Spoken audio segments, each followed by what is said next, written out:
रामू एक गरीब किसान अपनी पत्नी लता और 2 बच्चों के साथ एक छोटे सूखे से प्रभावित गांव में रहता है।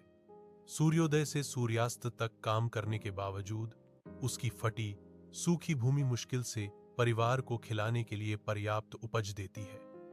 हर साल बारिश में देरी होती है, हर साल उसका कर्ज बढ़ता है। रामू को अपने पिता से जमीन का एक छोटा सा टुकड़ा विरासत में मिला। इसने कभी पूरे परिवार का पेट भरा था और यहां तक कि उन्हें पास के बाजार में फसलें बेचने की भी अनुमति दी थी।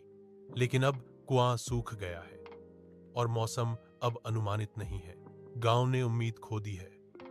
कई किसान मजदूरों के रूप में काम करने के लिए शहर चले गए हैं, लेकिन रामू पीछे रहता है, यह मानते हुए कि भूमि एक दिन उसके प्यार और श्रम का जवाब देगी। एक दिन रामू को अपने पिता द्वारा छोड़ी गई एक छोटी सी पेटी में एक एकल प्राचीन बीज मिलता है।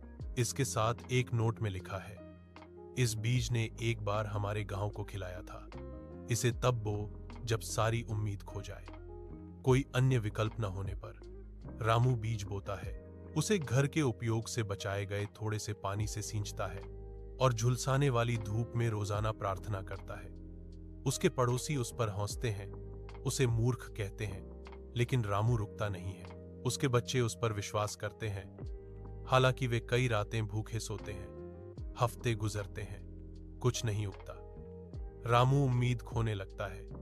फिर एक सुबह, महीनों में पहली बारिश के बाद, मिट्टी से एक हरी टहनी फूटती है। यह उससे भी तेजी से बढ़ता है, जितना उसने पहले कभी नहीं देखा था। जल्द ही यह एक बड़ा स्वस्थ पौधा बन जाता है, जो एक दुर्लभ फसल पैदा करता है, पौष्टिक, तेजी से बढ़ने वाला और सूखे के प्रतिरोधी। यह एक पौधा निर्णायक बिंदु बन जाता है। रामू अपने पड़ोसियों के साथ इसके बीज साझा करता है। धीरे धीरे गांव बदल जाता है। किसान लौटते हैं, भूमि फिर से खिलने लगती है। रामू का संघर्ष, धैर्य और विश्वास गांव में जीवन वापस लाता है। अंत में रामू न केवल अपने परिवार को भोजन देता है, वह पूरे समुदाय को पुनर्जीवित करता है।